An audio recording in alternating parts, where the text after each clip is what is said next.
vai ser muito rápida. Vou perguntar para vocês, síndrome pós-polio existe ou não? Sim! Então vou embora, tchau.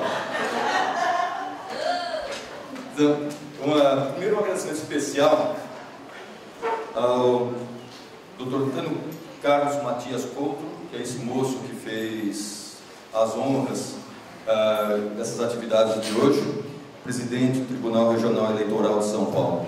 Muito obrigado. E também a esse espaço que nós estamos ocupando, espaço das Irmãzinhas da Imaculada Conceição, cuja congregação foi fundada por Santa Paulina. Vocês sabem quem é Santa Paulina? Algumas pessoas sabem. A primeira santa brasileira, não é? Canonizada em 2002. Então, uma questão especial é esse espaço sagrado que nós estamos hoje aqui frequentando. Em relação a essa situação que foi comentada com vocês, uma agradecimento especial aos colegas que vieram de outros países. Aqui estão meus conflitos de interesse, mas o nosso ministro do STF, Gilmar Mendes, falou que eu não tenho nenhum problema, tá bom, estou tranquilo, estou livre. E um outro agradecimento especial a Walter Frederico Eufrásio Teles. Essa é uma fotografia dele de 2005, que ele conta a história dele, médico, ginecologista, e ele foi o organizador do primeiro encontro internacional que ocorreu no Estado do México no ano passado, que pessoas brasileiras estiveram lá. E falando-se no México, nós temos uma história linda, Augusto Cuauhtémoc, que também é chamado de Cuauhtémoczinho ou Guatemoczinho. Ele foi um tlatoani governante, um governante de Tenochtitlan, que está do México atualmente. E ele, com 20 anos de idade, ele foi morto por Cortés naquele período espanhol em relação à cidade do México. Mas qual que é o símbolo dele? O símbolo é o da águia. E o que significa o nome dele? Cuatri significa águia, Temoc declinante, ou seja, uma águia declinante. Mas não no sentido de declinar, é no sentido do voo e do voo que ela faz o seu pouso. Esse é o sentido do nome dele, que torna bastante importante. Quem que conhece essa imagem aqui? Levanta a mão. O que significa essa imagem? Agora, vamos só inverter a posição dela. Ou seja, esse espaço sagrado que se encontra aqui. Esse momento, ele acontece uma única vez por ano, um momento muito curto, então, ou seja, isso representa igualzinho a nossa vida. Ela é feita de momentos, eles não voltam nunca mais. Portanto, nós temos que agradecer todos os momentos da nossa vida, por exemplo, essa jornada que está acontecendo aqui neste dia. Falando a respeito de momentos, essa é uma foto registrada por Dom Pedro II no Egito fascinante. Comentou-se muito a respeito do Egito, já que hoje, do que tem de importância em relação a esse Egito fascinante, Nefertiti. E Nefertiti, ela foi uma rainha da 18ª dinastia do mundo antigo egípcio, esposa de Amenófis, mais conhecido como Akhenaton. Só que nessa época dela, Nefertiti, que ela se encontra lá na Alemanha, atualmente o seu busto, nós temos essa fotografia que foi colocada para vocês, essa estela, ou seja, algo que está presente dentro de uma pedra, que nada mais é que uma representação da polio, talvez a primeira e mais antiga representação de polio que nós temos. Depois, uma outra representação feita relacionada à poliomielite, talvez, Siptah, filho de Sete II, foi encontrado em sua tumba uma alteração que é típica, característica daqueles que tiveram poliomielite na sua infância. E aqui foi encontrada a primeira prótese, também, para tentar melhorar as dificuldades que ele apresentava. E provavelmente relacionada ao vírus da polio. Muito provavelmente, que foi comentado aqui hoje, descrita pela primeira vez em 1789, no início do século XX, aquela epidemia que começou a afetar de uma forma bastante acentuada e intensa, relacionada com um enterovírus, ou seja, vírus intestinal, fezes, cocô, rio, mar, mexilhões também que aparecem nos fluxos do mar também, relacionada essa doença com a história linda, maravilhosa que já foi comentada hoje, relacionada à vacina, Jonas Salk, e a campanha de vacinação feita. Vejam só, naquela época não se sabia se a vacina seria ou não benéfica, primeiro detalhe. Segundo, se traria ou não um problema para as pessoas vacinadas. E mesmo assim, mais de 1 milhão de pessoas foram ser vacinadas, crianças e adolescentes. E essas pessoas ganhavam um certificado belíssimo, que é do Polio Pioneer, ou seja, o pioneiro da polio. Esse certificado, alguns indivíduos ainda têm até hoje. Tornou bastante importante porque 12 de abril de 1955 foi a primeira evidência que a polio funcionava, e aqui é a morte carregando muletas, ou seja, ela está indo embora agora com a entrada da vacina da poliomielite. Tivemos que hoje a informação a respeito da vacina Sabin, que aparece. A polio no Brasil ela foi muito bem registrada no início do século XX, 1911, 1912, as primeiras descrições. E esta figura é uma figura encontrada ainda na Santa Casa de São Paulo, que é a Roda dos Expostos. Está no Museu da Entidade da Santa Casa, onde que nessa Roda dos Expostos era uma abertura que ficava da rua para dentro da Santa Casa, onde que as pessoas deixavam as suas crianças lá. Crianças e crianças. Crianças cujos pais não conseguiam dar conta dessa criança, as mães muitas vezes solteiras, aquelas crianças não desejadas ou que tinham seus defeitos. Entre os defeitos, adivinha, também se encontrava a poliomielite. Foram várias as crianças deixadas lá nesse período. E ainda nós temos uma história muito bem relacionada da Damares Felipe dos Santos, que ela foi abandonada aos 6 meses de idade por paralisia infantil. Ainda ela tem uma excelente memória, e ela conta bem como foi a infância dela, como que foi o batizado dela realizado aos 12 anos de idade pela enfermeira Helena Bonelli e pelo seu médico Quino de Andrade, que foi realizado. O Hospital das Clínicas de São Paulo tem uma história muito interessante relacionada à polio. 5.789 internações foram feitas de 55 até o final da década de 70. Ou seja, o compromisso desse hospital relacionado à poliomielite foi muito grande. E dentre as pessoas que ficaram internadas nesse hospital, 8, o Pedro, o Anderson, a Tânia, a Luciana, a Cláudia, a Paula, a Eliana. Aqui nós estamos vendo a Eliana, a Cláudia e a Luciana, preparadas para uma festa de carnaval, todas pintadas, bonitinhas, especiais. Só que eles foram morrendo. E disto foi para 7, 6, 5, hoje são 2. Hoje estão 2 vivos. Dentre eles, o Pedro. O Pedro fez um filme de animação, Brincadeirantes. O Pedro Paulo, desculpa, não, Pedro Paulo, que está aqui. Paulo, desculpa, que aparece. E Eliana. Eliana que fez o livro dela, Pulmão de Aço, editora Bela Letra, 2012. Livro esse todo feito com a boca e o pincel. Ou seja, só que os 2 ainda estão internados no HC. Internados que eu falo não são internados, eles estão presos no Hospital das Clínicas por aquelas condições que a lei é complicada. Porque eles não têm tutor e se encontram lá como que eles estão lá? Eles não são pacientes. Mas é um limbo. É igualzinho àquele filme do Tom Hanks do aeroporto. É mais ou menos igual. Comentou-se muito a respeito da polio, que compromete a região do corno anterior da medula. Esse vírus, ele mata o neurônio motor. Se ele mata o neurônio motor, o seu nervo fica comprometido e as fibras musculares inervadas por esse nervo ficam atróficas. Aí o neurônio mais próximo ele vai dar um brotamento para aquelas fibras que estão atróficas, elas estão atróficas desse jeito, e assim esse brotamento vai tentar recuperar aquilo que se perdeu. E como que se dava esse brotamento? Reabilitação, fisioterapia, atividade física. E a pessoa que teve polio teve que fazer bastante atividade física. E essa atividade física permitia que o neurônio mais próximo sadio desse brotamento para aquelas fibras que estavam atróficas. Eles se recuperavam em parte o déficit motor. E essa recuperação permitia, portanto, uma melhora funcional. Só que as pessoas que tiveram polio também, elas foram treinadas de outra forma. Você tem que ser bom. Na verdade não, tem que ser o melhor. E se cair, tem que se levantar por si mesmo. Vai pedir ajuda. Esse foi o treinamento desde a infância. E muitos tiveram a infância amputada, a adolescência amputada também, só que se envolveram em muitas atividades. Vamos ver, algumas pessoas que tiveram polio. Cláudio, imperador romano, Arthur Clarke, Dona Sutherland, Francis Ford Coppola, Franklin Delano Roosevelt, Frida Kahlo, Henry Holden, James Drury, Mia Farrow, Sullivan Mann, e aqui, Cláudios de Claudicante, acertaram o nome dele, Claudicante porque ele tinha uma perna fraquinha, atrófica, ele era Claudicante mesmo, se tem. Só que um belíssimo imperador, das pernas fracas, esse era o apelido dele.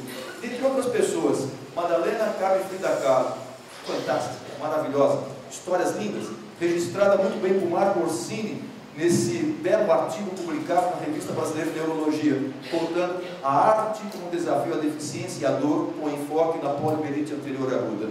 Talvez a própria polio tivesse endurecido a carne dela. São aqueles indivíduos de pele grossa, de carne grossa também. Dentre eles, Mia Farrow, quantos filmes que ela fez, maravilhosos, Donald Sutherland, Sullivan, e aqui, diretor de cinema, Francis Ford Coppola, quantos filmes realizados, dentre eles, para mim, o melhor filme de todos, Godfather, Poderoso Chefão. De todos os filmes que eu assisti na minha vida, talvez tenha sido o melhor filme que tenha assistido. E no Brasil, Boris Casoy, apresentador de televisão, o que eles têm em comum? Matar um leão todos os dias. Todos os dias. Ou seja, história de Hércules, que aparece. São os 12 trabalhos de Hércules. E eles carregando o mundo nas costas como Atlas, e dentro dessa condição, vários tornaram-se também atletas. Aqui uma fotografia de 2007, para Pan, nos jogos que ocorreram na cidade do Rio de Janeiro. Cerca de 38% dos nossos atletas, o que eles tinham em comum? Poliomielite na infância. Hoje não, porque ficamos mais antigos. Mas naquele período, muitos eram atletas com a história de poliomielite. Aqui é um trabalho muito interessante que eu ganhei lá em Manaus, uma das apresentações, de um moço com polio, que também foi atleta na sua infância, e ele fez um relato maravilhoso, médico também, maravilhoso, da história da polio, dele e como ele se interpretava, e já uma investigação relacionada de síndrome pós-polio. E eu imaginava que eu era um dos primeiros, eu, o Abrão, outras pessoas, não, ele já tinha registrado há muito mais tempo o que estava acontecendo. E como síndrome pós-polio, ele me deu o seu caderno também. E ele não tinha dúvida, igualzinho que está nessa figura aqui. Aqui é um morceguinho, o papai morcego, aí o morceguinho fala para o pai, Batman não existe. Aí o pai responde, ateu. É mais ou menos os médicos de vocês. É a mesma coisa. Ou seja, está quase tudo escrito, tudo que aparece, mas essa moça não. Ali na Mara Batistella, ela não, ela acreditava. Tanto que ela fez um relato maravilhoso relacionado àquelas manifestações tardias da poliomielite, ainda antes de nós, e com esses relatos nós começamos a perceber lá no ambulatório da Escola Pós-Medicina algo interessante. Nós temos um ambulatório de doenças, mas nós tínhamos um ambulatório de esporte também. Ou seja, de doenças e de esportes. E alguns esportistas que vieram lá do clubes paraplégicos, que tiveram poliomielite, que história que eles contavam? Olha, eu sou um vencedor, eu sou uma pessoa que teve poliomielite na infância, só que, veja só, eu estou ficando fraco, minha perna está ficando mais fraca, a outra perna está ficando fraca, não é só, o braço também, fadiga. E ele era atleta. Muito provavelmente não era depressão, muito provavelmente não era uma outra história. E essa história se repetiu para um, para outro, para outro. Vamos avaliar o que está acontecendo. E disso vamos avaliar os indivíduos da ACD, que tiveram polio. E as pessoas vieram.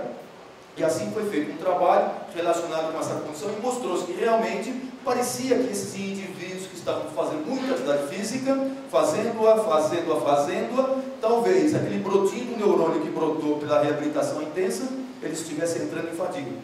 E assim as fibras musculares ficando atróficas, elas perdendo função, podendo justificar, portanto, o que a literatura internacional estava descrevendo como uma síndrome pós-polio, ou seja, uma nova, velha, conhecida doença, do que aparece.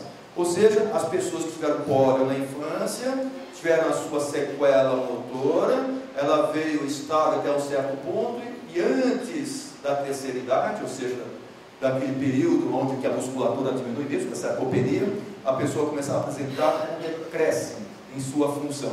Esse foi o primeiro trabalho apresentado em 2002, publicado, mostrando, portanto, que provavelmente essa entidade era verdadeira, ou seja, síndrome pós-polio. E outras informações começaram a aparecer. Só que não era só uma nova fraqueza. Junto vinha fadiga excessiva, vinha dor articular, intolerância ao frio, alteração respiratória, transtorno de sono, síndrome da apneia, síndrome das pernas inquietas, movimentos periódicos das pernas.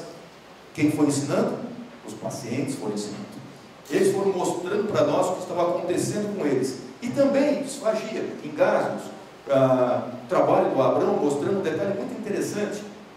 Tinha o decréscimo, tinha-se a recuperação funcional, aí ficava um período de estado e aparecia a síndrome pós-polio. E ele fez uma distinção interessante. Aquelas pessoas que tiveram poliomielite com até 2 anos de idade, e depois, aqueles mais tardios, aquele polio pós-tardia, ou seja, mais tardia. E esse trabalho comparando-se aquela população que teve a polio bem precoce com aquela que teve a polio mais tardia, aquele que teve a polio mais tardia, ele recuperava-se mais rápido. Só que o comprometimento da pós-polio se instala mais precocemente nos indivíduos também. E começamos a comparar moços e moças, homens e mulheres também. Então tem uma pequena distinção que o Abraão vai comentar a respeito disso. Ou seja, nós temos a nova fraqueza muscular relacionada com uma porção de outras coisas. Mas por quê? Por que acontece isso? Existem várias tentativas de justificativa, mas nós não temos nenhum trabalho bem documentado, bem feito. E a razão qualquer, um grupo pequeno já de pessoas, e a razão qualquer, qual é o intuito de eu estudar uma doença que já está quase que terminando? Qual laboratório vai querer fazer uma identificação de uma causa específica? Portanto, quase tudo que vem relacionado a pós-polio ou a poliomielite no momento atual, está relacionado também a entendimento de outras doenças, como a atrofia muscular espinhal que compromete o neurônio motor, doença genética, ou a própria esclerose lateral amiotrófica. E assim as teorias vão sendo colocadas, e nós vemos que para tentar explicar pós-polio, a gente não consegue explicar só com um mecanismo. Talvez sejam vários mecanismos que levariam a pós-polio. Mas um deles é o cansaço do motoneurônio. Um deles é o overuse. Eu não tenho dúvida disso. E o outro que a gente vai comentar a respeito dessa condição, talvez relacionada com o próprio músculo esquelético. E no músculo esquelético, ele é muito importante para nós, porque é nele que nós temos a guarda da nossa energia, das necessidades. E o músculo, ele pega açúcar, ele pega gordura, ele queima o açúcar e gordura para dar ATP. Mas para isso, existe um equilíbrio entre fazer musculatura, produzir e gastar a musculatura. É um equilíbrio que nós temos. Nós temos que estar bem equilibrados nessa balança. Ou seja, a síntese e a degradação. Só que em certos momentos, nós temos uma condição de síntese maior. O músculo cresce, hipertrofia. Em outros momentos, a degradação maior, ele diminui, a atrofia. Ou a sarcopenia. Sarcopenia, o que é sarcopenia? Sarco vem de carne. Sarcômero, que é a unidade de contração. Ou seja, diminuição do tamanho do sarcômero. Seria o equivalente da osteopenia, diminuição do osso também, do que aparece. E quando se fala a respeito disso, a sarcopenia acontece de uma forma natural depois dos 25 anos de idade. Nós temos o máximo de hipertrofia até os 25, daí para frente, criançada, é porcaria. Então, vai diminuindo, e quando chega aos 60, mais porcaria ainda. Vai diminuindo, então sarcopenia. E nós temos que tentar reequilibrar essa porcaria. Esse é o detalhe. E como é que a gente consegue equilibrar esse jeito dessa condição toda? Só tem um jeito de equilibrar. A penia está relacionada à situação de pobreza. Também é uma história grega muito linda, maravilhosa, explicando muito bem essa condição. E dentro da condição de penia, nós temos que melhorar esse rendimento nosso energético. E a gente só consegue melhorar esse rendimento como? No equilíbrio, fazendo energia. O que a gente faz? Comendo proteína. Mas não adianta querer comer um monte de proteína, sobrecarga renal. Aí vem problema renal. E junto com isso, a atividade física. A necessidade das duas coisas: comer adequadamente, a atividade física. Desta forma, eu vou tentar fazer um equilíbrio e aonde? Na mitocôndria. Vocês estão vendo que a mitocôndria torna-se importante para síndrome pós-polio. Bastante importante. E no envelhecimento nosso, a mitocôndria também ela vai ter sua alteração, a sua função. E o que ela faz? Ela é importante para o corpo celular do neurônio, ela é importante para aquele fio que liga o corpo celular até o músculo esquelético, e ela é importante também no músculo esquelético. E a mitocôndria ela tem um código de proliferação e de morte também. Se nós não ativarmos a mitocôndria, ela morre. E se ela morre, a gente não tem energia. Vocês estão vendo um detalhe interessante. Músculo, use-o bem. Se não usar, atrofia. Se usar muito, ele gasta. E aí, aí que vem todo o equilíbrio para a condição chamada pós-polio. Tentar equilibrar toda essa região, situação energética metabólica do açúcar, da gordura, da própria mitocôndria. E explicando desse jeito, dá para entender por que certas pessoas têm mais pós-polio. Mulher, menos atividade física, gravidade do quadro motor inicial, paralisia residual maior, lomboperitlatência, aumento de atividade física, de novo, se faz muita atividade favorece também, e presença de dor muscular associada ao exercício. E E nessas condições, o nervinho ele começa a sofrer e a musculatura também. Aí instala-se a síndrome pós-pólio. E como trata? A gente não sabe, porque o número é pequeno. Nós temos que aproveitar quem? A terceira idade.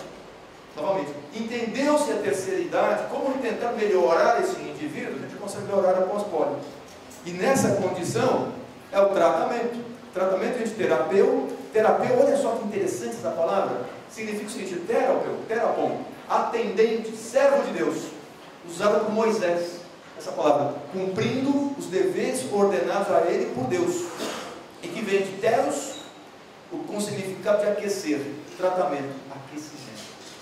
Ou seja, aquecer a musculatura que aparece. Então, lindo que aparece. Vocês começaram a entender já certas coisas que funcionam. Carinho, água quente e tal, que podem ajudar essas condições no tratamento. E quando se fala em tratamento, nós temos 5 tipos de doenças neuromusculares. Aquela que é incurável, mas tratável com manejo disciplinar, tratável. Aquela que é incurável, mas com comorbidades potencialmente controláveis. Incurável, mas com tratamento sintomático específico. Incurável, mas controlável com tratamento específico. E incurável, mas com potencial resposta terapêutica. Por exemplo, as doenças autoimunes, lúpus eritematoso, artrite reumatoide, que tem remédio específico para essa condição. E onde que entra a pólio? Entra aqui, ó. É incurável, mas tratável com manejo multidisciplinar, não tem remédio. Porque não tem pesquisa feita para tratar pós-pólio. Pesquisa que eu falo, bonita, boa, duplo cego, randomizado, com um número grande de pacientes tal, comparados. E a síndrome pós-pólio entra dentro dessa condição. Quando se fala em remédio, mais ou menos 10 mil moléculas são testadas para se chegar para uma certa doença. E por isso que quando se fala em tratamento de ponta, quanto custa o remédio? $1 bilhão. Se for para doença rara, vai custar quanto? $50 mil, mês, $100 mil, $100 mil. E agora tem uma doença chamada atrofia muscular espinhal, $1 milhão ano que custa a medicação. Isso que a gente quer pagar? Será? Não é o governo que paga, não. Quem paga são nós mesmos que se tem. E assim foram testadas algumas medicações, mas sem um estudo bem feito. Dentre elas, imunossupressores, corticóide, interferon, amantadina, mestinon, carnitina, piracetam, citrulina, glutationa, para tentar ver se tem efeito naquela condição do equilíbrio do músculo esquelético. Isso que a gente vai procurar. Venham amanhã, nós vamos apresentar isso. Tá? Então, eu não vou falar nada hoje. Amanhã. E as medicações que foram utilizadas para analgésicos, anti-inflamatórios, antidepressivos, o que acontece em relação à doença. E foram testadas várias medicações, uma que funciona sem dúvida nenhuma, é a receita da minha avó. Atividade física, descansa. Atividade, descansa. Atividade, descansa. E atividade qual? Depende do que você consiga fazer. Mas tem que fazer. Tem que mexer com a galhada. Se não mexer com a galhada, dançou, o que aparece. Mas tem que ter os descansos periódicos, conservação de energia, modificação do estilo de vida. Ou seja, aí entra a fisioterapia, terapia ocupacional, fonoaudiologia, tratamento do transtorno de sono. Isso muda o aspecto da poliomielite. Assim como também muda a dieta balanceada, evitar tabagismo, diminuir cafeína, controlar o peso, melhorar a ventilação pulmonar, proteger os pulmões, melhorar a qualidade do sono, uso de órteses, uso de scooter para as distâncias maiores, para aquelas condições onde o gasto de energia é maior. E dentro dessa condição, eu fui aprendendo também com as pessoas com pólio e pós-pólio, algo para a terceira idade. E fui aprendendo com as pessoas com pólio que elas foram muito importantes para vários sucessos da vacinação, hoje foi comentado, os inúmeros serviços de fisioterapia feitos, hidroterapia, multidisciplinaridade, o respirador veio com a poliomielite, então pode ter certeza disso. E o UTI. UTI por quê? Porque as pessoas com pólio, 10% delas com paralisia motora, ficavam no UTI. E assim foi necessária a modificação da forma de tratar. Preciso colocar essa criança num local para ela não morrer. Foi a criação da UTI. Então a polio trouxe isso. Mas não trouxe só isso. Ela trouxe o home care, ela trouxe os direitos, a acessibilidade do direito de ir e vir, o esporte com uma ascensão social também, ela trouxe, a união de forças com as secretarias, com as atividades em grupo, ó, que está aqui também, economia de energia, músculo, use o bem, e a síndrome relacionada com a CID-10. E a história da CID-10, vamos perguntar para vocês, o homem era mais saudável em 1900 ou 2000 ou 1990?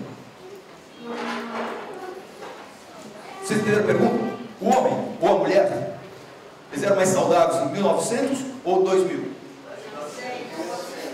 Depende. A longevidade era 45 anos. Agora já estamos com 75. Mas naquela época só tinha 179 doenças. Tinha menos doenças. Essa foi a primeira classificação internacional. E depois vieram outras classificações. A 10ª classificação foi publicada em 1989. 2.032 doenças que aparecem. Ou seja, por que foram aparecendo doenças? Uma delas, comodidade médica. Ganho dinheiro, né, doutor Sérgio? Não é isso? Mais doenças. E assim as pessoas ficam mais dependentes do médico. Não só do médico, fisioterapeuta, ocupacional, fonoaudiólogo, do enfermeiro, psicólogo. Aí vem esse detalhe todo. E nós tínhamos um problema. Nós atendíamos as pessoas, punhamos lá sequela de pólio, estava trabalhando, só que ela não conseguia mais trabalhar, as horas de serviço estavam comendo, a fraqueza aumentando, e eu falando que ela tinha que descansar. Agora, quem é que vai dar rede para a pessoa com pós-pólio no serviço? Não vai ter rede. Descanso, pelo amor de Deus. Então não dava para justificar também. Nós precisamos justificar. E o doutor Sérgio ajudou também. Nesse seguinte, porque quem estava vendo isso lá no serviço dele, do que aparecia. Ou seja, eu não tenho dúvida que o Batman existe. Eu não tenho dúvida. Portanto, alguma coisa tem que ser feita. E quando o indivíduo ia para o perito do NPS, não adiantava colocar sequela de pólio, porque é uma doença pré-existente quando a pessoa entrou no mercado de trabalho. Então, vamos trabalhar com a síndrome pós-pólio. Mas a síndrome pós-pólio não existe. Aí entrou o médico de novo, porque o básico não existe. Mesma coisa. Se não existe, não tem como. Você não tem direito a essas condições que você está tendo. E o Baggio, olha, é o seguinte, eu conheço uma pessoa importante, que trabalha num local interessante, que ele participou da CID-10, e ele vai nos ajudar. E ele nos levou a essa pessoa. Mas para chegar a essa pessoa, nós temos que registrar as informações todas. Se você não registrar, não adianta. Daí a necessidade dos registros no ambulatório. De novo, é importante o registro. Porque sem esse registro, não tem como fazer a apresentação do que estava acontecendo. E dessas apresentações, conseguiu-se um CID-10 provisório, lesão específica, do sistema nervoso central, QG 96.8, mas entravam aqui uma quantidade grande de coisas também. Teve uma orientação interna em 2006, isso foi apresentado para o Dr. Rui Laurenti, maravilhoso Rui Laurenti.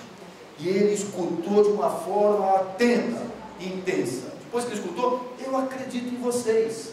Ele disse, e ao acreditar, vamos levar essa demanda para a OMS, para tentar incluir a pós-pólio na classificação internacional de doença. Foi apresentada essa condição inicial de 2008 pela Heloísa de Nubila, e ela conseguiu convencer as pessoas que se encontravam na plateia. Aí lá, quem duvida disto? Alguns duvidaram, que apareciam. Alguns ateus se encontravam lá, que apareciam. Mas a maioria, não. Aí foi feita outra recomendação, tripartite, e 2010, praticamente, a aprovação da CID-10 com G14. Ou seja, G14. Só que é feita a inclusão, só que não aparece no livro. Porque o livro não tem reedição dele, mas se encontra lá. E nós temos necessidade de colocar essa informação em órgãos competentes. E publicada foi no Arquivo de Neuropsiquiatria, pela Academia Brasileira de Neurologia, representada hoje aqui pelo professor Morgadinho, que aparece. E outras pessoas foram nos ajudando também. Aqui, a Eliana, como que nos ajudou? Não adiantava ter já a CID-10, G14, se as pessoas do Ministério da Saúde, elas não estavam treinadas, capacitadas. Se os profissionais do INSS não estavam treinados, capacitados.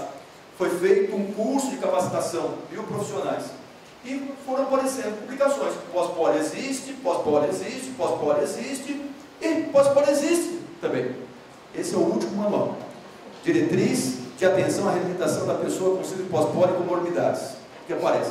Publicado em 2016 pelo Ministério da Saúde. Se encontra lá. Ou seja, o que esses indivíduos fizeram? Eles seguiram as pegadas. E esses indivíduos começaram a interpretar as marcas. Porque foram eles que interpretaram. Eles que trouxeram a simbologia, a interpretação desses sinais, desses sintomas também. E assim nós fizemos também. Nós fomos atrás das pegadas que eles foram deixando. Onde que é essa região aqui? Essa região é no Vale dos Dinossauros, nessa regiãozinha, na região noroeste da Paraíba. O que se encontra na região noroeste da Paraíba? Souza com S, e essa cidade, Souza com S, nós temos uma história linda relacionada com a senhora Devaneide Rodrigues Gonçalves, que conta que o filho dela, de 1 ano e 5 meses, teve um quadro de febre e acordou com uma paralisia nas pernas. Qual o diagnóstico? Poliomielisite. Qual que é a importância? É o último caso registrado no Brasil de vírus selvagem. Então nós temos uma história relacionada com isso. E aqui está a família, aqui está o Davidson, nessa oportunidade. E lá na Paraíba, em Souza, como sempre, nessas cidades, tem suas festas, dentre elas o carnaval maravilhoso. E no ano de 2012, quem ganhou o carnaval? A escola de samba Águia de Ouro. Águia de Ouro. Puxa, o que significa águia? Águia é aqui a representação, principalmente para os antigos e para o México também. Ave de luz e iluminação, que é a encarnação do próprio sol e do fogo. O olho que tudo vê, a inteligência, a racionalidade, o eixo do mundo. Aqui é a briga existente entre a dualidade do bem e do mal. Nós temos aqui a águia com a cobra também, que são os poderes cósmicos, sagrados, entre os quais o homem vive e alimentando o seu próprio poder. E aqui a gente volta novamente ao México. O México do primeiro encontro internacional, cuja representação é a águia, e cuja representação está em Cuauhtémoc. Cuauhtémoc foi o último azteca. Eu comentei do último de Souza, estamos comentando do último azteca. E Cuauhtémoc, expliquei para vocês, que é o pouso da águia. É igualzinho com a vida. Nós temos a ascensão e nós temos o pouso. Mas o pouso aqui, não no pouso no sentido de morrer, no pouso de tarefa plena, tarefa feita, tarefa completada, do que se encontra. A águia regal, ela dá a independência. Quando ela termina seu pouso, é aquela sensação do trabalho bem feito, e a soberania que se tem. Ainda tem uma outra história, essa história ligada à América do Sul, num país muito próximo. Nesse país ao lado da gente aqui, no Peru, belíssimo Peru. E aqui, Luiz Fermín Tenório, é uma cortesia do Rotary Internacional, uma fotografia colocada, a história da poliomielite, escrita por Dilene Raimundo do Nascimento.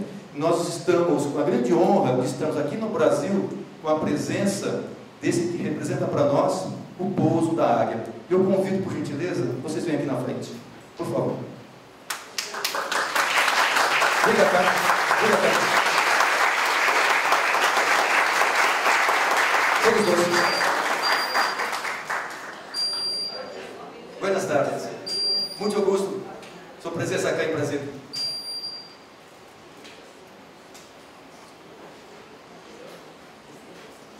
E este é o Luiz Fermín.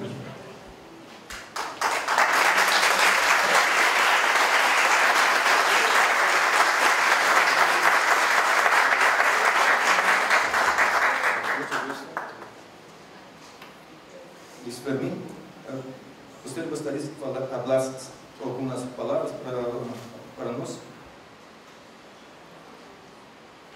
Bueno, ante todo agradezco por la invitación, ¿no?, de lo que me han hecho de Lima a Brasil, ¿no? Y estoy muy agradecido, ¿no? Muchas gracias y que Dios los bendiga, ¿no? Mucho gusto, Fermín.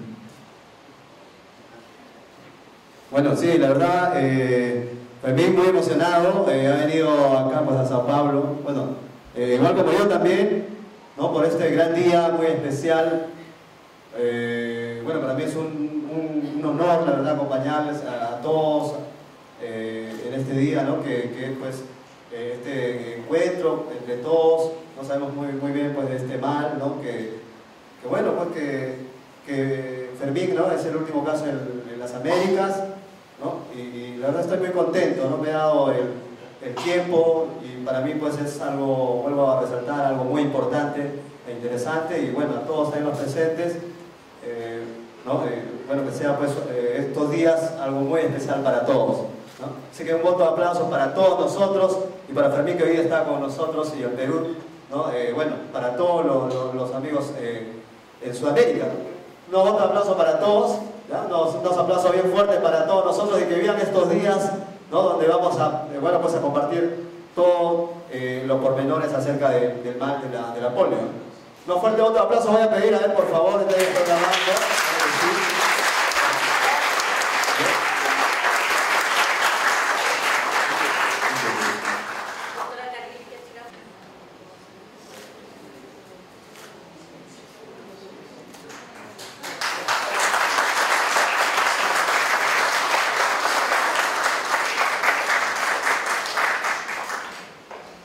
Nós temos a história brasileira também, história ligada, história linda de Nazaré, ligada a Nazaré.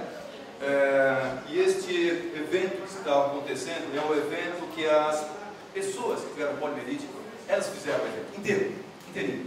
Um agradecimento especial à Associação G14, a antiga Brasco também,